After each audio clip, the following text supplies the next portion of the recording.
It's the 1 year anniversary of my channel.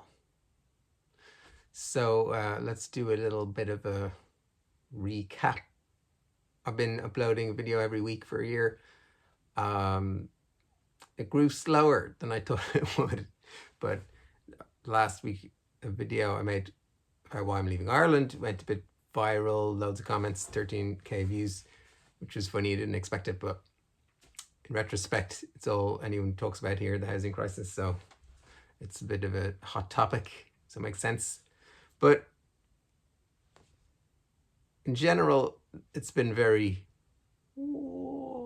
like, it's hard to gain an audience, but I would like to have hundreds of thousands of subscribers and monetize the channel and everything like that. But it's not my main purpose for doing this. The main purpose of the channel for me is to tell people more about what I'm doing with my music and my courses. It's a kind of roundabout way of doing that, and doing this analyzing Aphex project and get it more into Autech or Square Pusher, other craft work, other things, just picking music apart, seeing what makes it tick from my point of view as a jazz musician and electronic music producer. So that's all very boring, but yeah, the channel, I think I'm happy to go into the second year of it and see if it starts to pick up pace a bit. In the last week, picked up 100 subscribers nearly. So it's, yeah, I've heard other YouTubers channels, they say that, like, it doesn't grow very much for a long time, and then you get some big growth. So let's see if that happens. But again, I don't care if it doesn't. I'll just keep doing it and keep making the videos. So keep on requesting cool tracks, Aphex or other stuff that I will have a look at, and or other topics. I'm gonna do more interviews. I have an interview lined up with a comedian, hopefully. Well, not lined up, but hopefully that happens. It's one of my favorite comedians. Just why not? And then also soon a great Irish producer and label owner, maybe another Irish DJ. So yeah, interviews are going to be a part of it for sure. And then the music analysis, and then maybe some personal videos just about me.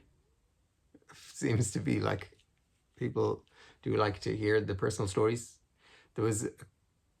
When I did that video on why I'm leaving Ireland, like, a lot of people assumed that I was not Irish. I'm Irish. I'm born second generation. My mum was born in Ireland.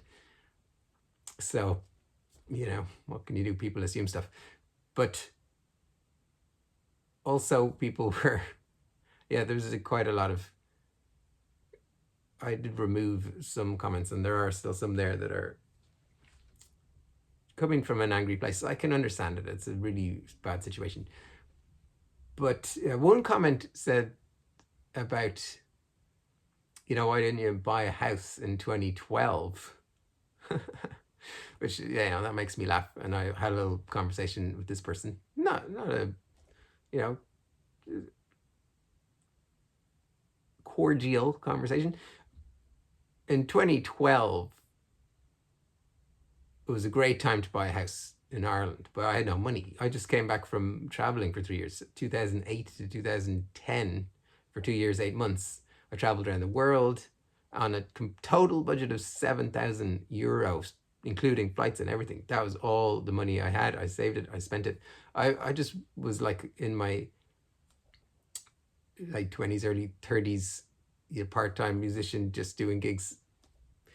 Back then, like, rent was so cheap. I lived in Raheny. I think my rent was like €200 a month for a room in a house. It was pretty rough, but Raheny is like a 20-minute cycle to town, right near the Dart, like 2 minutes from the Dart. So it was great. It was a kind of musician house. A lot of musicians lived there. Nick Roth, Colm O'Hara, and we had a good time there.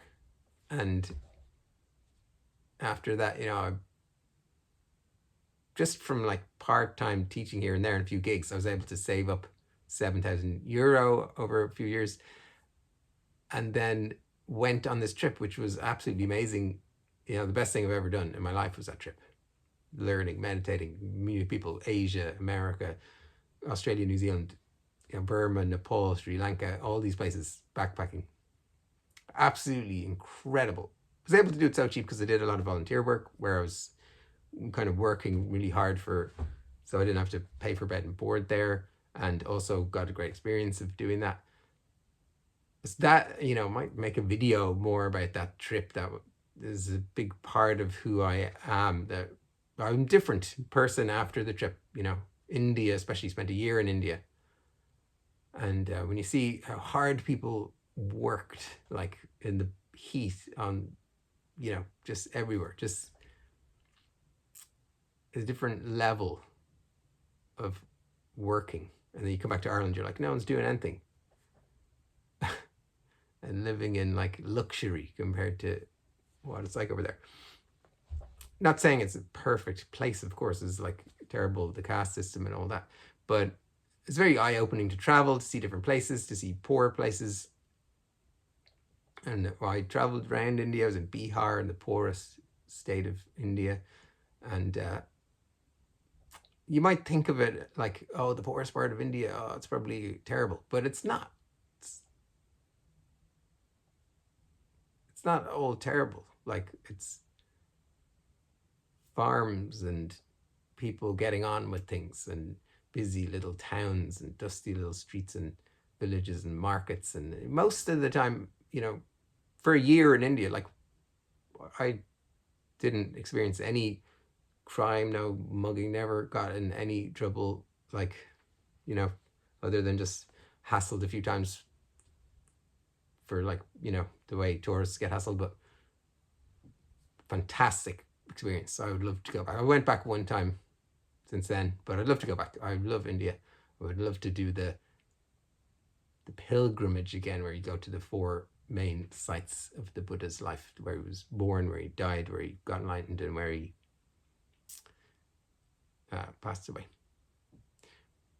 I'm not a Buddhist, but those places are great to go and meditate. They're very interesting places. That was one thing that we did on the trip. We're doing a lot of meditation. I haven't talked much about that, but on the Biyun interview, we did talk about Vipassana.